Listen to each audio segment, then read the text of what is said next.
On a introduit ce livret qui se rajoute au parcours parce qu'on a pris date et acte de la parution de l'encyclique du pape François, Laudato Si, une encyclique consacrée à l'écologie. Alors c'est pas qu'on s'est dit tout d'un coup, tiens, on avait oublié l'écologie dans le parcours d'Haché. Il y avait de l'écologie tout au long du parcours, mais il était important que explicitement on rappelle ce qu'est la doctrine sociale de l'Église en matière d'écologie, ce qu'a fait le pape, et qu'on rappelle aussi que pour nous chrétiens, l'écologie, c'est une des dimensions de la doctrine sociale de l'Église. Donc on a rajouté cette série d'exercices et cet enseignement, dans la perspective que cet enseignement serve d'introduction générale au parcours. Jusqu'à présent, on demandait éventuellement une soirée d'ouverture avec une explication générale de ce qu'est la doctrine sociale de l'Église pour accueillir les personnes. Et bien là, nous avons un nouveau moyen qui peut toucher davantage nos contemporains, c'est l'écologie. Comment les chrétiens présentent, pensent, réalisent, vivent l'écologie. Et donc c'est ce premier enseignement. Et ensuite, les différents exercices ont été dispatchés, ont été ventilés dans tout l'ensemble du parcours. Donc on conserve nos 8 thèmes qui vont de acteurs de la création jusqu'à un art de vivre chrétien. Nous conservons nos thèmes et nous avons des exercices spécifiques à l'écologie dans chacun des thèmes. Donc un enseignement, des exercices dans ce livret, et dans le cas du parcours Zaché, l'enseignement comme enseignement initial du parcours, et ensuite les différents exercices ont été ventilés dans le parcours. Alors la bonne nouvelle de l'Église sur l'écologie, c'est que nous sommes acteurs de la création. Nous sommes acteurs de la création. C'est-à-dire que, fait à l'image, à la ressemblance de Dieu, nous sommes appelés à poursuivre la création. Or, dans la poursuite de la création, il y a deux choses. La rendre plus belle, plus juste, plus féconde, et la respecter. Genèse dit cultiver et garder le jardin.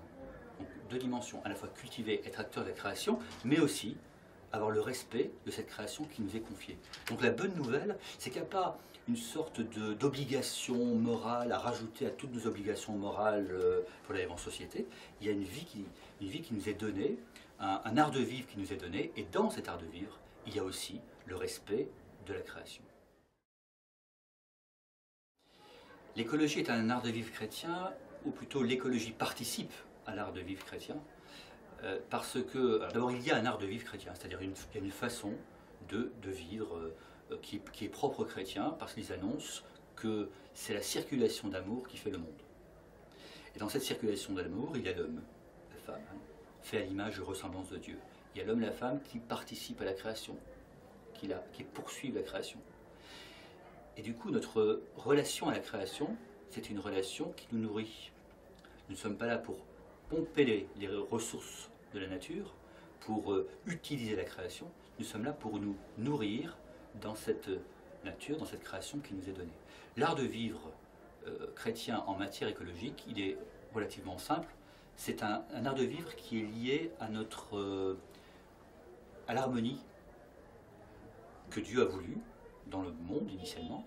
Il vit que cela a été beau, il vit que cela a été très beau, et notre art de vivre écologique, c'est le fait de rétablir le plus possible cette harmonie, c'est-à-dire cette unité entre ce que nous avons à faire dans le monde et ce monde que nous recevons.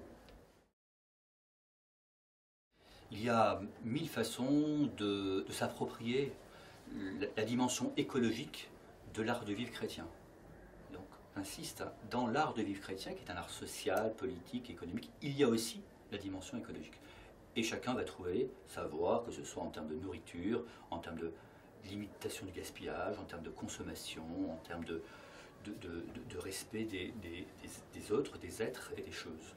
Mais s'il y a un point qui est, je crois, spécifiquement chrétien et auquel j'invite chacun à s'approprier, c'est la dimension contemplative.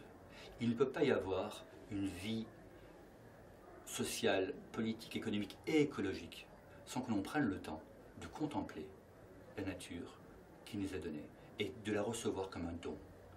La dimension essentielle, la différence essentielle entre l'art de vivre chrétien en matière écologique et peut-être d'autres façon de vivre l'écologie, c'est que nous acceptons, nous considérons que la nature c'est un don. Et que recevoir la nature, c'est recevoir la vie, c'est recevoir tout ce qui nous est donné.